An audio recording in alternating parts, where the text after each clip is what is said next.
Hello students, कैसे हैं सब लोग। हमारी सीरीज चल रही है अभी ऑर्गेनिक केमिस्ट्री की। जितने भी हमारे इंपॉर्टेंट क्वेश्चंस हैं वो मैं आपके साथ करता हूँ, आपको थ्योरी पढ़ाता हूँ साथ में। अब उसके सबसे इम्पोर्टेंट बात आज थ्योरी है, उसको अप्लाई कैसे करते हैं, है ना। तो आज मैं कुछ क्वेश्चंस भी लेकर आया हूँ जो भी हमारे प्रीवियस 2 लेक्चर हो चुके हैं।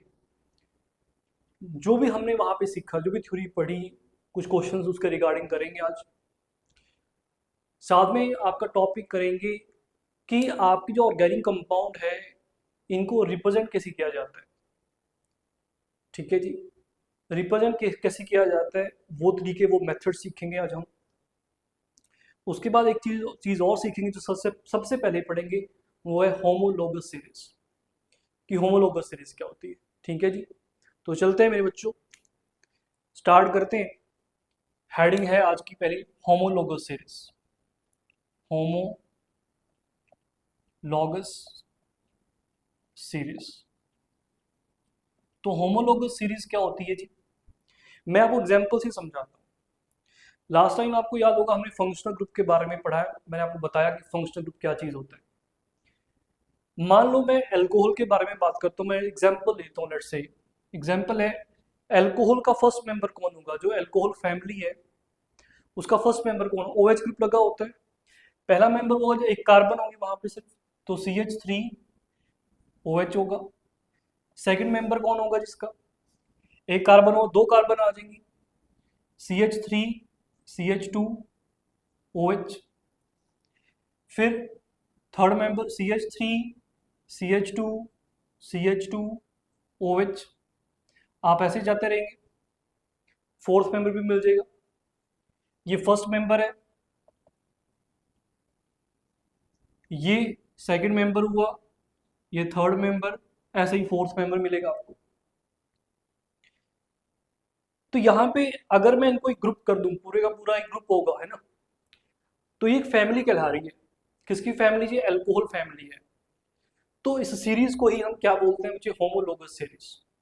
तो होमोलोगस सीरीज असल में क्या है, ये आपका ग्रुप है कंपाउंड्स का, या एक क्या है, फैमिली है कंपाउंड्स की।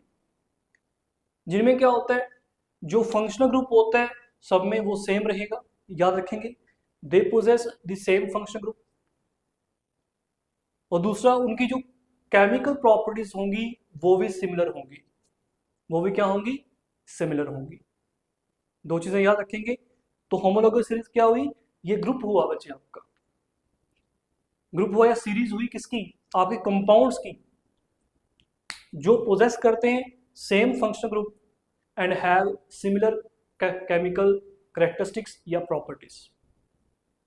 समझ में आया।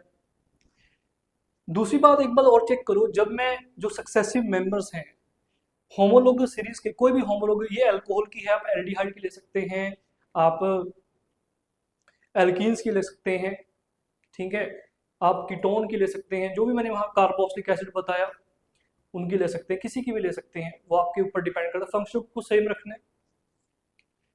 यहाँ पे आपको एक बात चेक करो, जब मैं फर्स्ट मेंबर से सेकंड मेंबर जा रहा हूँ तो एडिशन किस चीज की हुई है। देखो, एक CH2 ऐड कर दिया मैंने, एक कार्बन ऐड ही किया, मतलब CH2, अगर टोटली बात है तो CH2 ऐड किया ना। तो सेकंड से थर्ड जा रहा हूँ, फिर आप एक चेक करो कि CH2 ऐड किया मैंने, तो फोर्थ पे जाऊंगा, एक CH2 ऐड करूंगा। तो इसका मतलब ये भी हुआ कि जो सक्सेसिव मेंबर्स होते हैं होमोलोगस सीरीज के, they differ by CH2 group. वो CH2 ग्रुप से डिफर करते हैं। अगर इसको एटॉमिक मास यूनिट में बात करें तो कार्बन का मास होता है 12 और हाइड्रोजन का होता है 1 एटॉमिक मास। तो यहाँ पे 2 हो गए हाइड्रोजन, तो कितना है 2, तो कितना होगा टोटल, 12 + 2 दैट इज 14 AMU। तो ये दोनों बातें याद रखेंगे। जो सक्सेसिव मेंबर्स होते हैं होमोलोगस सीरीज के, they differ by CH2 group, और you can say by 14 AMU। ठीक है जी, इंपॉर्टेंट बातें हैं। ठीक है, तो इसकी डेफिनेशन लिख देता हूं मैं बच्चे आपके लिए, जो पढ़ा है मैंने। तो it is defined as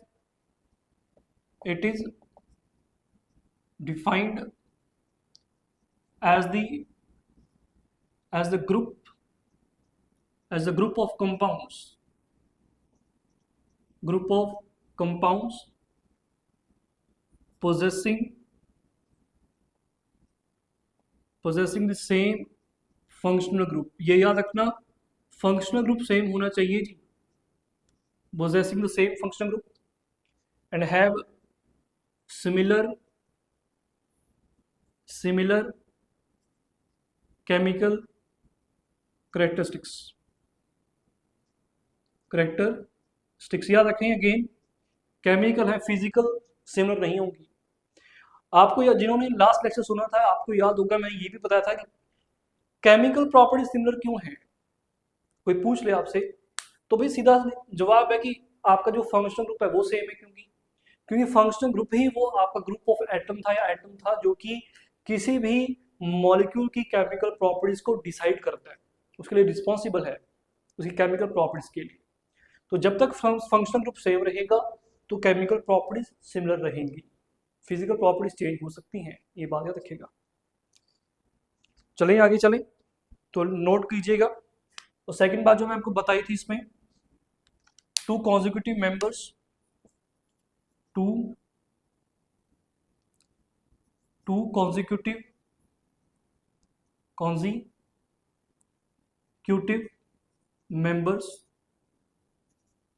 members of the series, कोई भी सीरीज उठा लीजिएगा, of the series differ by CH2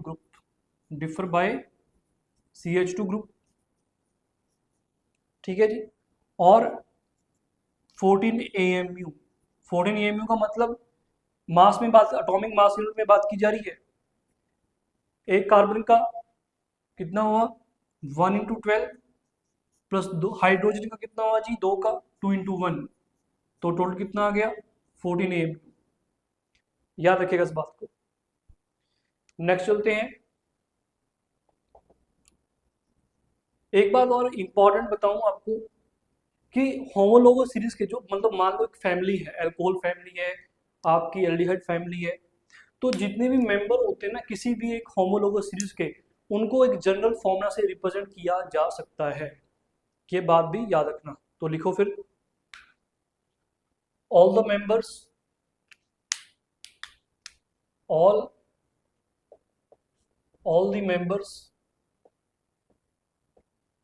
of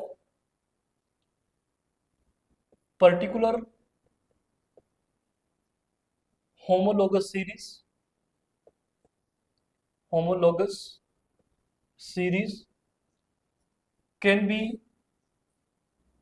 represented by the general formula। वो जनरल फॉर्मूला आपको याद होगा, मैंने आपको लास्ट टाइम जब समझाया था, जैसे कि आपके एल्केन्स हैं, उनका जनरल फॉर्मूला होता है। अगर मान लो कोई एल्केन फैमिली है, एल्केन है तो वो फैमिली होगी, पहला मेंबर कौन होता है मीथेन होता है, इसका याद होगा आपको। सेकंड इथेन होता है, फिर प्रोपेन, जाते हो जहां तक जाना है। तो जनरल फॉर्मूला क्या होगा एल्केन का भाई, CnH2n+2, ये बात याद रखेंगे। तो जितने भी फॉर्मूला हो, जितने भी आपके मेंबर्स होंगे, उनको एक ही जनरल फॉर्मूला से आप बता सकते हैं। यहाँ पे n बचे 1 हो सकता है, याद रखिए 1 से लेके जो मर्जी पुट कीजिएगा। फिर एल्कीन होती है जी, एल्कीन जो मेंबर है CnH2n होता है, ठीक है। फिर आगे चलो, अल्काइन में 2 और कम कर दो हाइड्रोजन, CnH2n-2, समझ में आ गया जी। अल्कोहल का यहाँ पे बना के खुद एक बार देखना जरा, अल्कोहल का क्या आएगा, देखो जरा, याद रखना सिंपल तरीका है अल्कोहल का।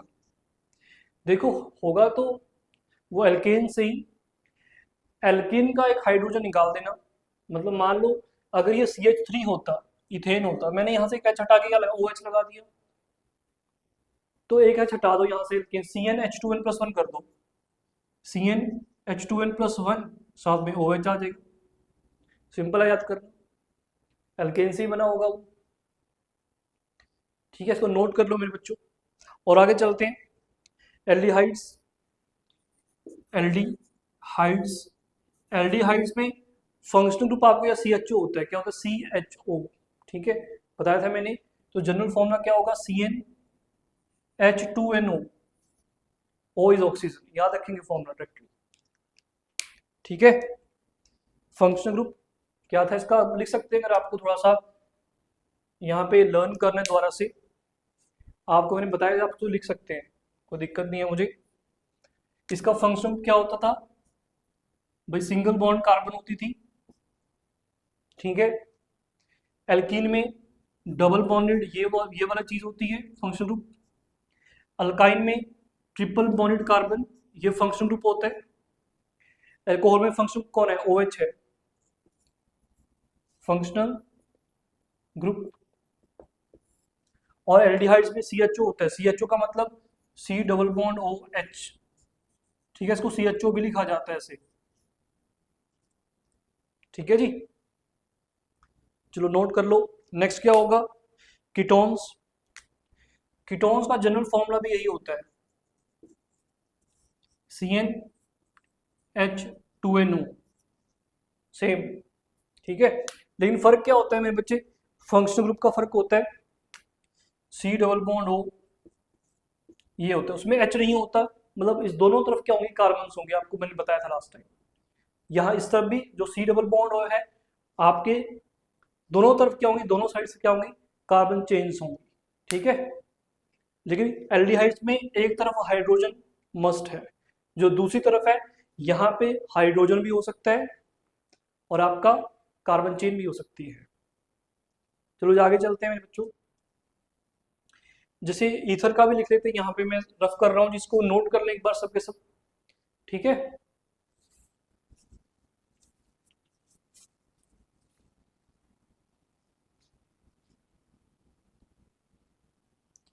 नेक्स्ट चलते हैं, जो ईथर्स होते हैं बच्चे, ईथर्स मैं बताया था, ईथर्स का जो फंक्शनल ग्रुप होता है वो क्या होता है, O यहाँ पे, और O के इस तरफ भी कौन, कार्बन चेन, और इस तरफ भी कार्बन चेन मस्ट है, कोई हाइड्रोजन नहीं हो सकता, इस तरफ भी कार्बन चेन, इस तरफ भी कार्बन चेन, उनको बोलते हैं ईथर्स। और जनरल फॉर्मूला होगा आपका CnH2n प्लस 2O, याद रखिए जनरल फॉर्मूला है। एस्टर्स का क्या हो सकता है, एस्टर्स का हो सकता है CnH2nO2। आपको याद होगा आपके एस्टर्स क्या होते थे, एस्टर का जो फंक्शनल ग्रुप क्या होता था, C double bond O R dash ऐसे, और यहाँ पे R होता, ये जो R था दिस में भी हाइड्रोजन और में भी कार्बन चेन, बट जो R डैश है ये हमेशा कार्बन चेन रहती थी, ठीक है। तो ये इसका जनरल फॉर्म CnH2nO2, ठीक है जी, याद रखेंगे। दोबारा बोलता हूँ, ये जो R है ये हाइड्रोजन भी हो सकता है, कार्बन चेन भी हो सकती है, लेकिन जो ये OR डैश, ये R डैश लगा है ऑक्सीजन के साथ, ये हमेशा एक कार्बन चेन ही होगी। चलो आगे चलते हैं, बाकी लिख लेना जी, मेरे ख्याल से बहुत हो चुके हैं। चलो आगे चलते हैं, होमोलॉगस सीरीज जितनी थी आपने, जो मैंने आपको, इससे बाहर क्वेश्चन नहीं आएगा आपको, ठीक है। अब आगे चलते हैं मेरे बच्चे, स्ट्रक्चर रिप्रेजेंटेशन की, आपकी जो ऑर्गेनिक कंपाउंड्स होते हैं उनको हम कैसे रिप्रेजेंट करते हैं, इसको नोट करो सबके सब एक बार, फिर मैं इसको रफ कर देता हूँ, पॉज करके कर लिया करो, ठीक है। और मैंने आपको बता दिया, लास्ट जितने भी मेरे लेक्चर्स होंगे ऑर्गेनिक के, वो अलग एक प्लेलिस्ट बनेगी होम पेज पे, ये नहीं कि हाँ वहाँ रैंडम वीडियोस आती हैं आगे पीछे होके, आप प्लेलिस्ट में जा सकते हैं, वहाँ पे आपको हर एक टॉपिक, फिजिकल केमिस्ट्री अलग से मिलेगी chapter wise, previous advance question अलग से, और ऑर्गेनिक केमिस्ट्री की सीरीज अलग से मिलेगी कंप्लीट, ये बिल्कुल कंप्लीट होगी आपकी एडवांस लेवल तक, ठीक है, पूरी +1 की भी और +2 की भी।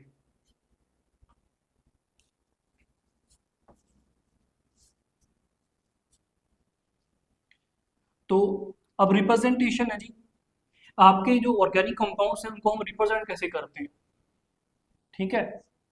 जो ऑर्गेनिक कंपाउंड्स होते हैं उनको हम रिप्रेजेंट कैसे करते हैं, तो लिखेगा, हेडिंग है structural representation, structural representation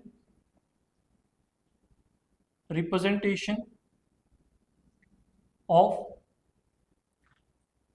organic compounds,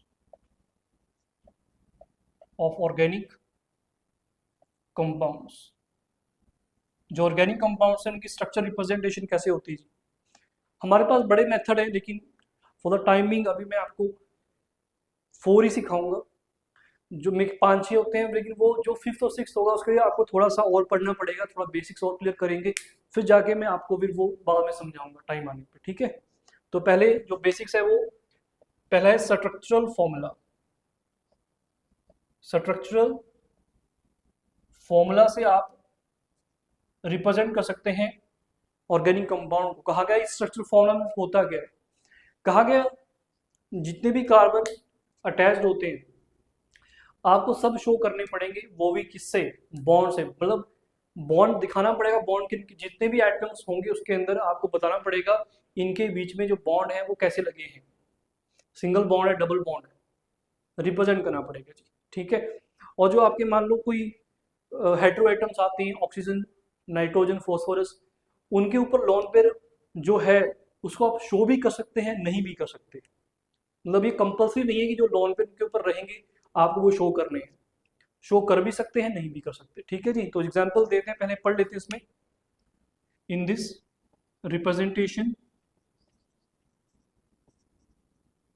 representation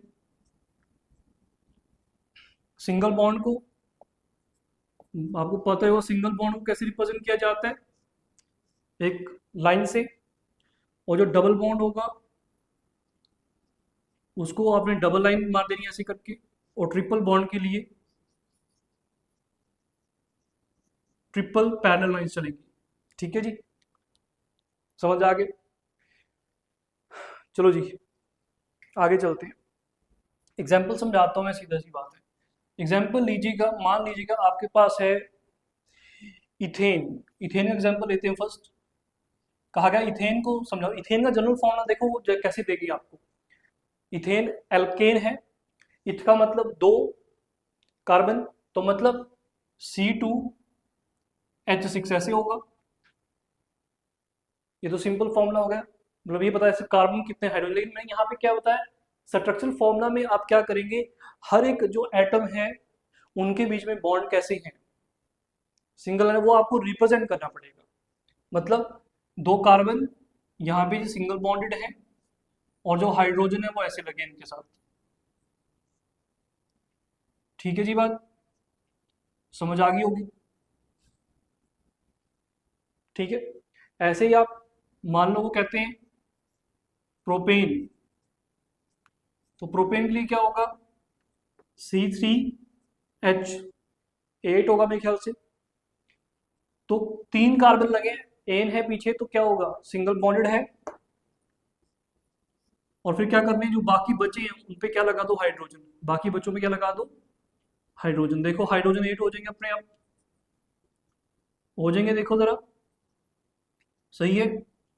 ये स्ट्रक्चरल रिप्रेजेंटेशन है। एक और ले लेते हैं, मान लेते हैं कि आपको कहा गया इथेनॉल, कहा गया इथेनॉल। इथेनॉल क्या होता है, इत का मतलब 2 कार्बन, तो मतलब C2।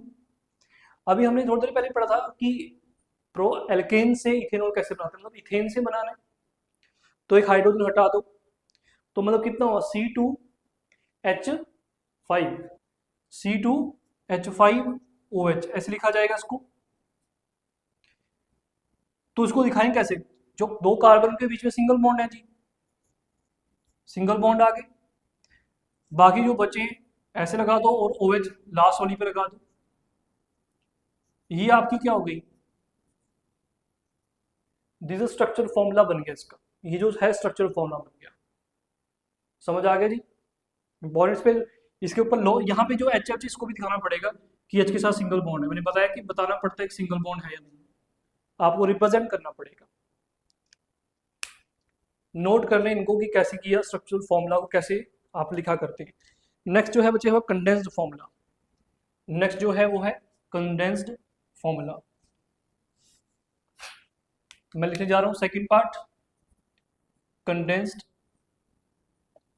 फॉर्मूला देखो, कंडेंस का मतलब क्या है, फ्रीज, है ना, बिल्कुल कॉम्पैक्ट कर देना, बिल्कुल कॉम्पैक्ट। जो ये स्ट्रक्चर फॉर्मूला है आपको दिख रहा होगा, ये टाइम कंज्यूमिंग है कि उसमें हर एक बॉन्ड दिखाना पड़ रहा है हमें। तो उसके लिए हम क्या लेकर आए, कंडेंस्ड फॉर्मूला। क्या लेकर आए, कंडेंस्ड फॉर्मूला। इसमें क्या होता है, जो अरेंजमेंट है, अरेंजमेंट जो है एटम्स का वो शो जरूर होता है कि एटम्स कैसे लगे हैं, पर लेकिन जो बॉन्ड है वो हम ओमिट कर सकते हैं, मतलब वहां से हटा सकते हैं, कोई दिक्कत नहीं है हमें। बात सुनना, कंडेंस्ड फॉर्मूला में आप क्या कर सकते हैं, जो बॉन्ड है मतलब अरेंजमेंट तो दिखाएंगे एटम्स कैसे लगे हैं, पर लेकिन हम ये शो नहीं करते कई बार कि आपके उनके बीच में बॉन्ड है, कैसा बॉन्ड है, वो मैं शो नहीं करता कई बार। तो याद रखिएगा इसको, इन दिस रिप्रेजेंटेशन क्या करेंगे, arrangement of atoms are shown, arrangement of atoms are shown, but क्या नहीं करेंगे, बट द बॉन्ड्स जो होंगे, but the bonds between the atoms, याद रखेंगे, बट द बॉन्ड बिटवीन जो भी एटम्स उनके बीच में, but the bond between the atoms may be omitted, may be omitted. मतलब ये कोई कंपल्सरी नहीं होगा कि ओमिट ही करने, मतलब आप थोड़ा बहुत दिखा सकते हैं अगर आपको मन है तो, लेकिन हम ओमिट कर सकते हैं वहां पे। आपको ऐसा कोई गलत नहीं कहेगा कि आपने कंडेंस फॉर्मूला गलत लिखा है, ठीक है, ये बात याद रखना। और दूसरी बात एक और, the number of and the number of identical groups, and the number of identical groups attached to an atom, attached to an atom, ठीक है जी, आर इंडिकेटेड बाय सब सबस्क्रिप्ट। ये क्या चीज है, ये भी इंपॉर्टेंट है जी। मतलब अगर आइडेंटिकल ग्रुप लगे हैं वहां पे, तो आपको उनको बार बार लिखने की जरूरत नहीं है। जैसे यहाँ पे क्या है, हमें बार बार बनाने की जरूरत पड़ी है। देखो ये आपके आइडेंटिकल हो गए थे ना,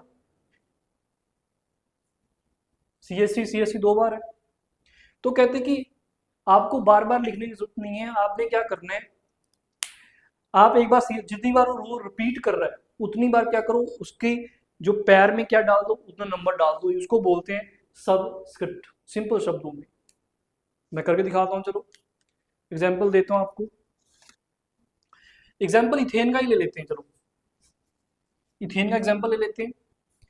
इथेन में क्या होगा, मैंने क्या कहा कि मुझे सब बॉन्ड दिखाने की जरूरत नहीं है, तो फॉर्मूला मुझे वैसे ही पता है इसका क्या होगा, CH3 ऐसे लिख देंगे। अभी आपने देखा था वहां पे हर एक कार्बन के साथ अटैच 3 कार्बन है, उसके साथ भी अटैच 3 कार्बन है। या फिर आप इसको ऐसे दिखा सकते हो, CH3 ऐसे दिखा सकते हो कि नहीं दिखा सकते, ठीक है। अब आप कहेंगे सर जो ये चीज लिखी है C2H6 ऐसे लिखा गया है, ये कौन सी फॉर्म है, दिमाग में तो आता है ना कि सर ये कौन सी फॉर्म है, आपने सीधा लिखा C2H6, ये कौन सी फॉर्म है बताओ, फिर ये कौन सी रिप्रेजेंटेशन है, ये भी कंडेंस्ड फॉर्मूला है, याद रखेंगे आप। ऐसे मैंने बोला ना कि आपको जो बॉन्ड्स है उनके बीच में वो दिखाने की जरूरत ही नहीं है, और वो जितनी बार एटम रिपीट हो रहा है उसके पैर में उतना नंबर डाल दें बस। कहा था मैंने, तो ये भी आपका क्या है, C2H6 is a condensed formula of ethane, और ये भी हो सकते हैं, ठीक है। मे बी ओमिट मतलब आपकी मर्जी है, तो ऐसे रिप्रेजेंट किया जा सकता है आपके इथेन को। आप सर प्रोपेन, तो आपको दिख ही रहा होगा ये क्या है, ये प्रोपेन ही है, कंडेंस फॉर्मूला इसका C3H8। जितनी बार एटम रिपीट हुआ है मैंने कर दिया। अब इसको लिखने का तरीका दूसरा भी है बच्चे, जो हम कई बार यूज करते हैं, वो ये है C3H8। अभी हमने बताया CH3, इसको ऐसे लिख सकते हैं CH3 CH2 CH3, आप ऐसे लिख सकते हैं, ज्यादा बेटर समझ आता है ना, ये रिप्रेजेंटेशन ज्यादा बेटर समझ आती है, ठीक है। इसमें तो C2 3 3 H8 पता नहीं लगता कि कहाँ पे H है कहाँ पे नहीं है, पर लेकिन ये रिप्रेजेंटेशन ज्यादा बेटर होती है। लेकिन ये बिल्कुल हमने कंडेंस कर दिया, बिल्कुल कॉम्पैक्ट कर दिया। इथेनॉल का फॉर्मूला भाई दिखेगा C2H5OH। लेकिन थोड़ा सा और अगर आप अपनी तरफ से थोड़ा बॉन्ड शो करना चाहते हैं तो कैसे करेंगे, कैसे करेंगे? CH3CH2OH। समझ में आ गया? डन। चलो एक और करते हैं, इस पे आपको एक और दिखाता हूं मैं।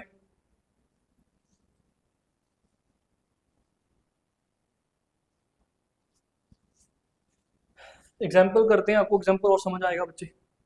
मान लो मैंने एग्जाम्पल लिया है एक और इसके ऊपर, CH3CH2 CH2 CH2 CH2 COOH। अब देखो जो CH3 CH2 ये अगर असल में ऐसे लगे होंगे ना, लगे तो ऐसे ही सिंगल बॉन्ड के थ्रू सब के सब, ठीक है। पर लेकिन क्या है, CH2 बार बार आ रहा है, बार बार CH2 आ रहा है, तो उसको रिप्रेजेंट करें तरीका ये भी हो सकता है कि आप इन CH2 गिन लें एक बार, कितने हैं, 1 2 3 4 है, तो सिंपल लिखें CH3 ब्रैकेट में करें CH2 और नीचे 4 डाल दें, बात खत्म, और कर दें COOH।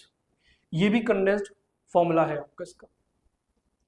समझ आ गई जी कैसे रिप्रेजेंट कर रहे हैं, याद रखेंगे ऐसे रिप्रेजेंट कर सकते हैं हम।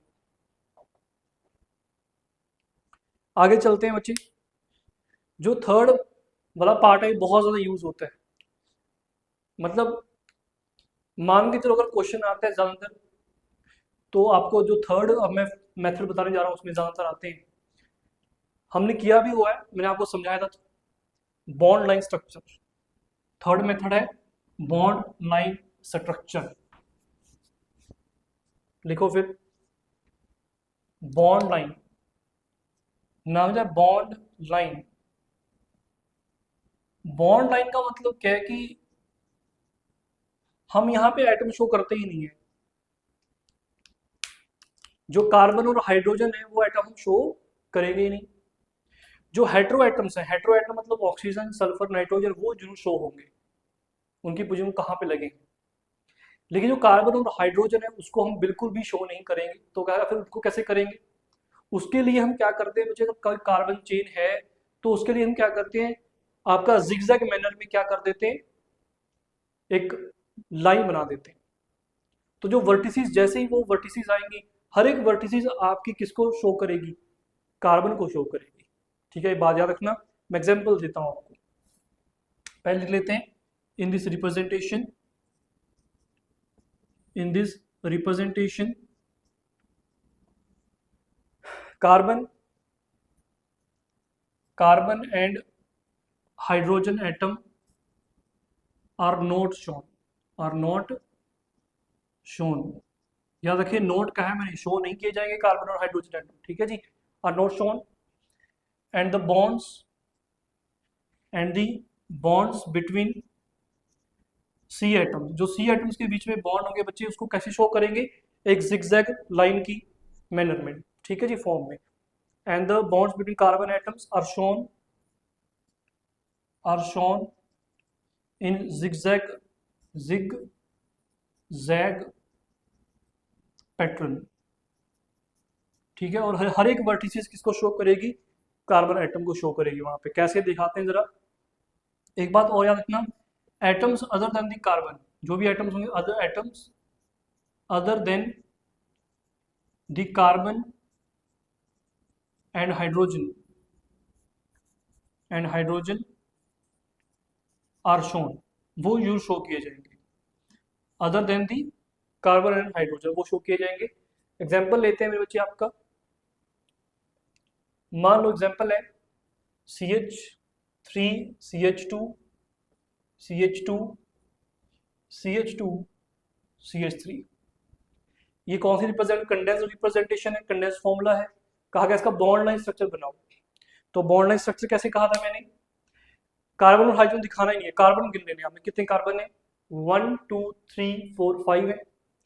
तो स्टार्ट करना है, पहली वर्टिसेस यहीं से स्टार्ट होगी, पहला 1 हो गया, 1 कार्बन, 2 3 4 5। समझ में आ गया, रुक जाना, कितने कार्बन, 1 2 3 4 5। तो ऐसे ही 1 2 3 4 5, बस यही तो रिप्रेजेंटेशन है इसकी। यह है बॉन्ड लाइन स्ट्रक्चर किसका, इसका। देखो कितना आसान हो गया, हमने आसान कर दिया ना। और कार्बन और हाइड्रोजन दिखाएंगे ही नहीं, लेकिन जो कार्बन कार्बन के बीच में बॉन्ड है वो हम कैसे जिगजैग मैनर में दिखाएंगे। ठीक है, नोट कर लीजिएगा। एग्जाम्पल और लेते हैं, चलो मान लो यही वाला एग्जाम्पल ले लेता हूँ आपके सामने, ये एग्जाम्पल करके दिखाऊं।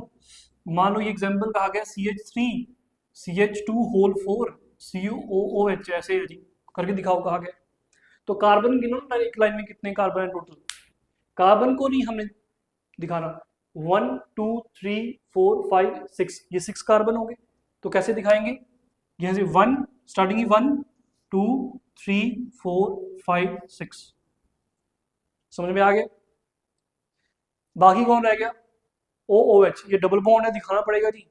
इस कार्बन के साथ डबल बॉन्ड O लगे और साथ में OH भी लगे, वो भी दिखाना पड़ेगा। फिर OH इस तरफ ऐसे, समझ में आ गया जी। बाकी के सब कार्बन है, ठीक है, याद रखेंगे, आसान है ना। चलो एक और लेते।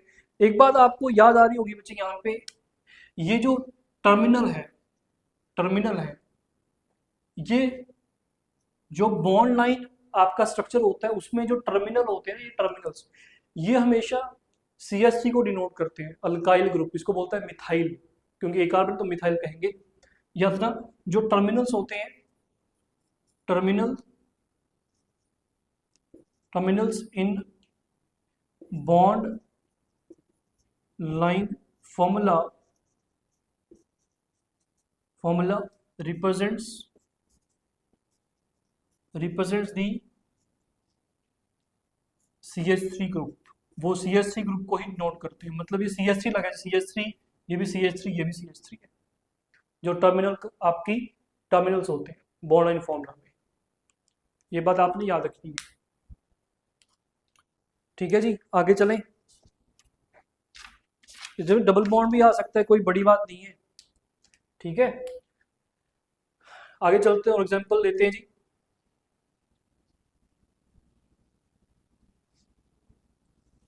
अब मान लो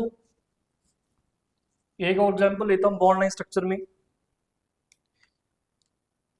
एग्जांपल कहता है कि ये करके दिखाओ, CH3 CH2 CH2 CN, ये बात करके दिखाओ जरा।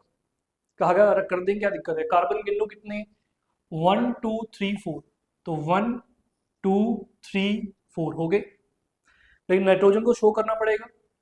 अब ये CN है, सबको पता CN में क्या था, कार्बन और नाइट्रोजन ट्रिपल बॉन्ड होते हैं, कार्बन और नाइट्रोजन के बीच में ट्रिपल बॉन्ड है, तो शो करना पड़ेगा। कैसे शो करना, देखो जरा। कार्बन तो हो गए, लेकिन नाइट्रोजन कहाँ होगा, ट्रिपल बॉन्ड के साथ, मतलब इस तरह से, ऐसे ट्रिपल बॉन्ड होगा,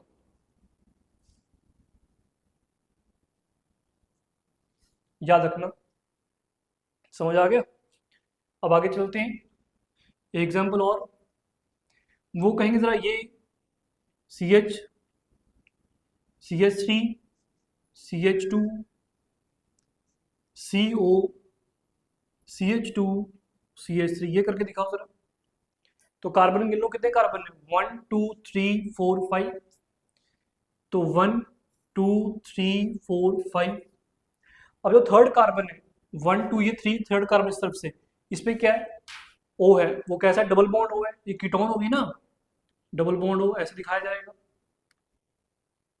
मान लो मैं एक और करता हूँ, यहाँ पे थोड़ा सा और चेंज कर दो, CH3 एक H हटा के CH2 करके यहाँ पे Cl लगा दो या Br लगा दो, ब्रोमीन लगा दो, तो ब्रोमीन कहाँ शो होगा जी, यहाँ पे ब्रोमीन शो होगा ऐसे, समझ पा रहे हैं, ठीक है जी। तो याद रखिएगा, मेरी मर्जी, मैं जो मर्जी कर सकता हूँ, इसमें और चेंज कर लो, चाहे क्या करो। चलो एक और करते, इसको छोड़ के करते हैं, क्यों खिचड़ी क्यों बनानी है। मैं ले लेता हूँ एग्जाम्पल, CH3 CH2, यहाँ पे CH करो जरा, CH डबल बॉन्ड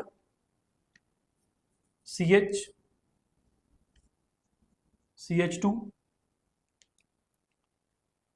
यहाँ पे लिखते हैं, लेट्स से कोई ग्रुप बता दो, याद है कोई भी ग्रुप लगा सकते हैं, NH2 लगा लेते हैं, NH2 अमीन वाला, पढ़ाया था मैंने। अब इसको रिप्रेजेंट करो कितना, कार्बन गिनो जी, 1 2 3 4, 1 2 3 4, बाकी कौन है NH2 इस तरफ, तो NH2 लगा दो। लेकिन डबल बॉन्डेड भी है जी, 1 2 3, मतलब दो सेकंड और थर्ड कार्बन के बीच में डबल बॉन्ड है, तो सेकंड और थर्ड ये हुई जो यहाँ पे डबल बॉन्ड ऐसे शो करेंगे। याद रखिएगा इसके बारे में। कंफ्यूज बिल्कुल भी कंफ्यूजन क्रिएट नहीं होनी चाहिए आपकी, ठीक है। अगर कंफ्यूजन क्रिएट होगी तो फिर दिक्कत है आपको, ठीक है। तो नेक्स्ट चलता हूं बच्चे, एग्जांपल लेते हैं। और अब आपको कई बार मैंने आपको जो लास्ट टाइम था मैंने बड़े सारे साइक्लिक रिंग भी दिखाए थे, आपको क्लासिफिकेशन की थी। कुछ साइक्लिक कंपाउंड क्लोज चेन थे, क्लोज चेन को भी रिप्रेजेंट करते हैं हम।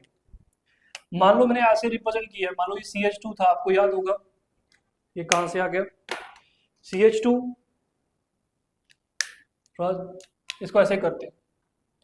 मैं थोड़ा रिप्रेजेंट करता हूं पहले, carbon carbon carbon carbon carbon, like this, ऐसे था। तो यहाँ पे हर एक के पास दो हाइड्रोजन थे, क्योंकि 4 बॉन्ड बनाती है कार्बन। ये कौन सा फॉर्मूला है, स्ट्रक्चरल फॉर्मूला। ये क्या बना रहा हूं, स्ट्रक्चरल फॉर्मूला। तो इसका बॉन्ड लाइन फॉर्मूला क्या होगा भाई, हमें कार्बन और हाइड्रोजन दिखाना ही नहीं है, उनके बीच में से बॉन्ड दिखाने हैं, मतलब हम इसको ऐसे कर देंगे, सिंपल लाइक दिस, ठीक है। मान लो बेंजीन होगा, बेंजीन को कैसे दिखाएंगे, बेंजीन को आप ऐसे दिखाओगे, कहते ये बेंजीन आ गई आपकी, ये बॉन्ड लाइन स्ट्रक्चर होगा बेंजीन का। कल दिखाई थी मैंने आपको बेंजीन कैसे बनती है, इसका खुद से स्ट्रक्चर फॉर्मूला बनाकर दिखाना मुझे, ठीक है।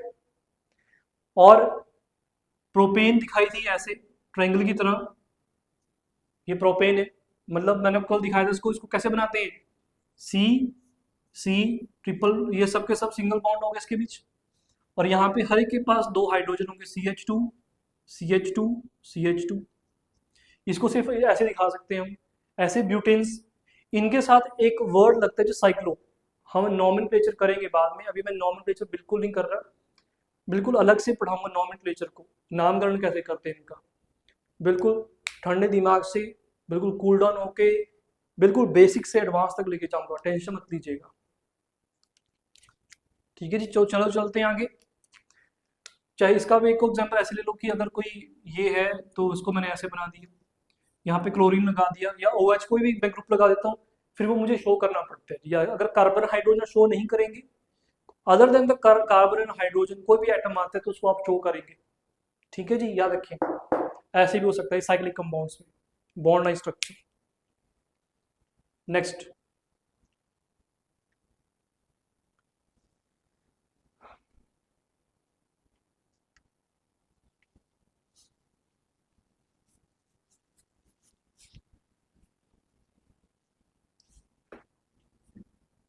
हमारे पास फोर्थ रिप्रेजेंटेशन है बच्चे। फोर्थ रिप्रेजेंटेशन जो होती है उसको हम बोलते हैं 3 डायमेंशनल रिप्रेजेंटेशन, मतलब 3D में रिप्रेजेंट कर रहा है, क्योंकि ऑब्वियसली है ये तो हम 2D में पढ़ रहे हैं, 2D में ग्राफ बनाए हैं, तो लेकिन 3D में तो होगा ना, रियलिटी में तो 3D में है, तो कैसे शो करते हैं देखिएगा। मान लो कार्बन को मैं सेंट्रल एटम मानता हूँ, कार्बन सेंट्रल एटम है, 4 बॉन्ड बनाती है कार्बन, तो एक बॉन्ड इस तरफ दिखाएंगे ऊपर की तरफ सिंगल, बिल्कुल नॉर्मल जैसे हम दिखाते हैं नॉर्मल बॉन्ड। इसके साथ कोई ग्रुप अटैच है, जैसे ग्रुप है A, कोई एटम है A, स्मॉल a, एक यहाँ पे है ऐसा B, सबको पता है टेट्राहेड्रल शेप होती है जी, टेट्राहेड्रल शेप होती है कार्बन अगर sp3 है, मैं सिंगल बॉन्ड लेके चल रहा हूँ, यहाँ पे एटम लगा B, कहा गया एक एटम, यहाँ पे कितने हो गए, 2 हो गए, तो 3 और 4 में 2 एटम और रह गए। तो आप क्या करो, वो कहते हैं एक को हम ऐसे शो करते हैं, ये पूरा ट्रायंगल हो गया, मतलब एक तरह का सॉलिड वेज हो गया, ठीक है। यहाँ पे लगा है कोई, लेट्स से आपका है एक्स, एक्स कोई एटम है, या ग्रुप ऑफ एटम में। एक यहाँ पे लगता है इस तरफ बच्चे, ऐसे करके रिप्रेजेंटेशन चेक करें, ये वाई हो गया, ये वाईफाई की तरह हो गया, है ना, तो वाई, ये सॉलिड वेज है आपका। अब कहा कि ये है क्या, समझाओ जरा हमें। तो देखो जरा ध्यान से सुनना, ये इस तरह से है, मैं आपको रिप्रेजेंटेशन दिखाता हूँ 3D में कैसे बने हैं ये। 3D में ये ऐसे बने हैं,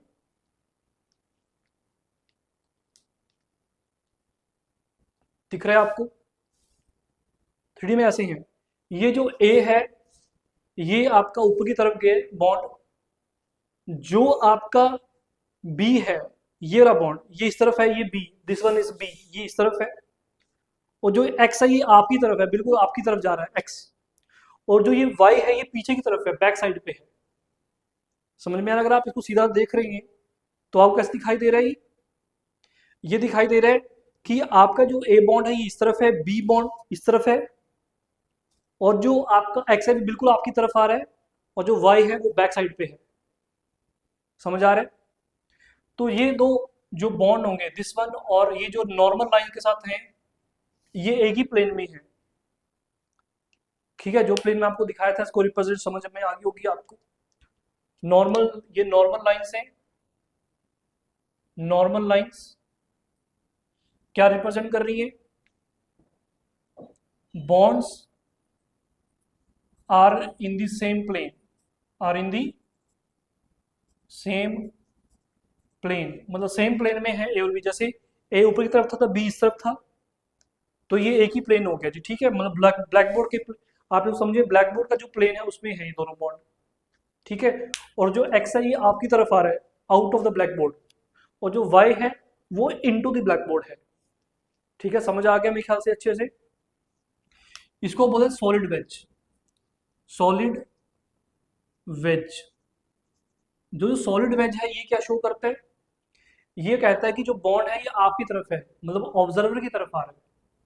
ठीक है, या अगर पेपर के प्लेन में या आपके ब्लैक बोर्ड के प्लेन में देखें तो ये आउट ऑफ द प्लेन आ रहा है। ठीक है जी, याद रखेंगे इस बात को, मतलब आउट ऑफ द प्लेन, ये आपकी तरफ है बॉन्ड बिल्कुल। और जो ये वाईफाई का दिखाया गया है इसको बोलते हैं डैश्ड बॉन्ड, डैश्ड। ये क्या बताता है? ये बताता है कि जो भी एटम लगा है वाई, ये पीछे की तरफ है, मतलब ब्लैक बोर्ड के पीछे की तरफ है ये, या जो प्लेन बना है इसका, इसके पीछे की तरफ है। ठीक है जी, तो behind the plane, behind the plane of paper. Paper का मतलब आप पेपर पे दिख रहे हैं तो पेपर की बैक साइड पे, अगर ब्लैक बोर्ड है तो ब्लैक बोर्ड की बैक साइड पे है। इंपॉर्टेंट रिप्रेजेंटेशन है बच्चे ये, टाइम आने पे क्वेश्चनिंग होगी इसके ऊपर, बड़ी जबरदस्त होगी जब हम एडवांस क्वेश्चंस करेंगे। तो आपको समझ, लेकिन समझ आना चाहिए कि बॉन्ड को आपको विजुअलाइज करना आना चाहिए कि बॉन्ड किस तरफ दिखाए गए हैं। मतलब इसका मतलब बॉन्ड आपकी तरफ है, जो ये डैश में है ये किसी तरफ है, पीछे की तरफ है, और ये दोनों उसी प्लेन में है जिसमें ब्लैक बोर्ड पड़ा है। ठीक है जी, समझ आया मेरे बच्चों? समझ आया, वेरी गुड। तो चलो आगे चलते हैं।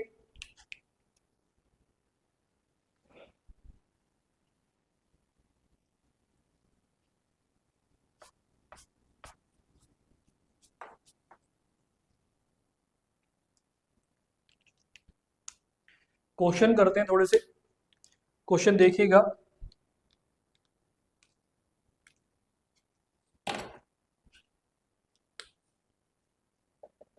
इन विच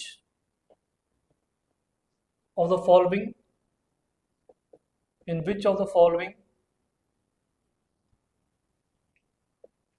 central atom uses sp2 hybrid orbitals? Hybrid orbitals.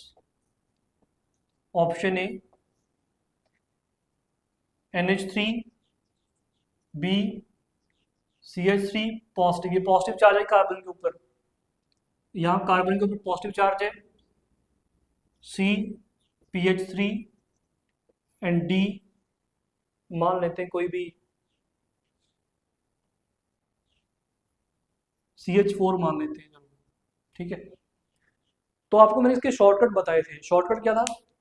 Structure draw कर लीजिएगा। NH3, 3 हाइड्रोजन ऐसे लगेंगे, एक लोन पेयर। तो क्या कहा था मैंने? शॉर्टकट सीधा spp। और जो लोन पेयर काउंट होंगे, बिल्कुल होंगे जी, क्योंकि ये कहाँ पे हैं बताया था ना मैंने। बताओ, रेजोनेंस का बहुत इंपॉर्टेंट टॉपिक था कल, बहुत क्वेश्चन समझाए थे मैंने आपको, याद है? तो ये यूज होंगे बच्चे यहाँ पे, ठीक है, ये यूज होंगे। तो मतलब क्या बन गया? sp3। क्या बन गया? sp3। CH3 में देखो, CH3 में क्या है? एक एच यहाँ पे, एक एच यहाँ पे, एक एच यहाँ पे, ये पॉजिटिव चार्ज है, कोई इलेक्ट्रॉन नहीं है, तो सिंपल है, कोई बॉन्ड ही नहीं है, तो spp। तो क्या बन गया? sp2। उसे यही पूछा है कि sp2 हाइब्रिड ऑर्बिटल कहाँ यूज हुए हैं, यही हुए हैं। pH3 में क्या होगा? फॉस्फोरस के पास अगेन नाइट्रोजन फैमिली से बिलोंग करता है, तो सेम स्ट्रक्चर होगा ऐसा ही, अगेन sp3।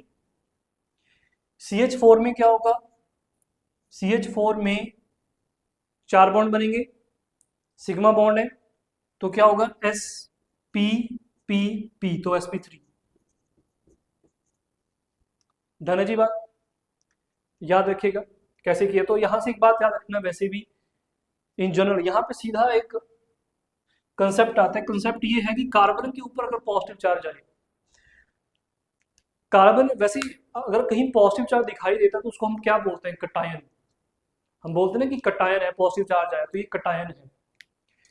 लेकिन अगर ऑर्गेनिक में कार्बन के ऊपर पॉजिटिव चार्ज आ रहा है, उसको बोलते हैं कार्बोकटायन। क्या बोलते हैं? कार्बोकटायन, याद रखना। तो ये जो CH3 हुआ बच्चे, ये क्या बना? ये कार्बोकटायन है, लेकिन कौन सा? एक कार्बन है तो मिथ कहेंगे, तो मिथाइल कार्बोकटायन, मिथाइल कार्बोकटायन। तो आपने ये बात याद रखनी है अपने दिमाग में हमेशा, कि जो कार्बोकटायन होता है उसकी जो कार्बन की हाइब्रिडाइजेशन होती है, जो वो यूज करते हैं हाइब्रिड ऑर्बिटल, वो कौन से यूज करती है? sp2 करती है। कौन से करती है? sp2, याद रखिएगा। मैंने आपको शॉर्टकट सब समझाए हैं इसके, ठीक है। नेक्स्ट, अगर मैं कहूं CH3 था, सपोज करना, मतलब CH3 लेकिन नेगेटिव है, तो ये कार्ब अनायन हो गया, क्योंकि अनायन है तो कार्ब अनायन, मतलब मिथाइल कार्ब अनायन हो गया। इसमें क्या होगा? इसमें ऐसे H होंगे, और एक नेगेटिव का मतलब 2 इलेक्ट्रॉन, मतलब लोन पेयर पड़ा है, तो अब क्या होगा? ये spp, तो क्या हो गया? sp3। याद रखेंगे, इंपॉर्टेंट है। मैं इसका शॉर्टकट बताया हुआ है कल, है ना, शॉर्टकट यही चल रहा है। लेकिन एक बात और बताई थी, जो लोन पेयर है, लोन पेयर के रिगार्डिंग बहुत इंपॉर्टेंट पॉइंट था वहां पे, कि कब लोन पेयर आपके हाई ब्रीडाइजेशन में कंसिडर किए जाएंगे और कब नहीं किए जाएंगे। पिरिडीन और पायरोल का बहुत अच्छा एग्जाम्पल दिया था मैंने आपको, दिया था ना जी, याद कर लो। ठीक है, आगे चले मेरे बच्चों, चलो चलते हैं आगे।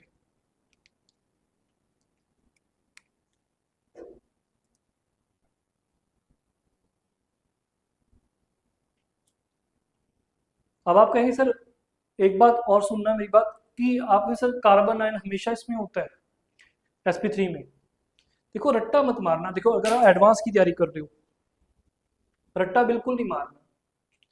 मैंने आपको यहाँ पे एक लॉजिक सिखाया कि काउंट कैसे करते हैं, काउंट कैसे किए जाते हैं वो बॉन्ड पेयर, जो इलेक्ट्रॉन पेयर है इन दी हाइब्रिड ऑर्बिटल, उसका फॉर्मूला बताया था मैंने लास्ट लेक्चर में। क्या बताया था? कि जो बॉन्ड पेयर हैं वो काउंट करने, वो भी सिग्मा वाले। पाए बॉन्ड के इलेक्ट्रॉन पेयर काउंट नहीं किए जाते, जो सिग्मा बॉन्ड के हैं वो काउंट किए जाते, सिंगल बॉन्ड है। उसके बाद कहा था अगर कोई नेगेटिव चार्ज है, वो भी आपकी हाई ब्रीडाइजेशन में यूज किया जा सकता है। उसके बाद ये नेगेटिव चार्ज यहाँ पे आया है, वो नेगेटिव चार्ज का बताया मैंने यहाँ पे एग्जाम्पल देके। और मैंने कहा था कि लोन पेयर को भी कंसिडर किया जा सकता है, तो याद करो, रिकॉल करो, मैंने क्या कहा था कि लोन पेयर आपके कंसीडर कब होंगे हाइब्रिडाइजेशन में और कब नहीं होंगे। देखते हैं आपको याद है नहीं है। ठीक है, कमेंट करके बताओ मुझे वो कौन से थे कि लोन पेयर कब काउंट होंगे आपकी हाइब्रिडाइजेशन में, रेजोनेंस होगी तब या रेजोनेंस नहीं होगी। ठीक है, तो यहाँ पे थोड़े से मैंने आपको क्वेश्चंस कर दिखाए हैं बच्चे। जो नेक्स्ट लेक्चर होगा बहुत इंपॉर्टेंट लेक्चर होने वाला है। नेक्स्ट लेक्चर आपकी IUPAC नेमिंग पे, नॉमेनक्लेचर मतलब नामकरण कैसे करते हैं, आपके ऑर्गेनिक कंपाउंड्स का नामकरण कैसे करेंगे, इसके ऊपर बहुत से क्वेश्चंस होंगे। मैं आपको पूरा रूल्स बताऊंगा, पहले अच्छे से पहले पूरा बेसिक बताएंगे, उसके बाद हम आगे बढ़ेंगे। तो मिलते हैं आपको नेक्स्ट लेक्चर में मेरे बच्चे।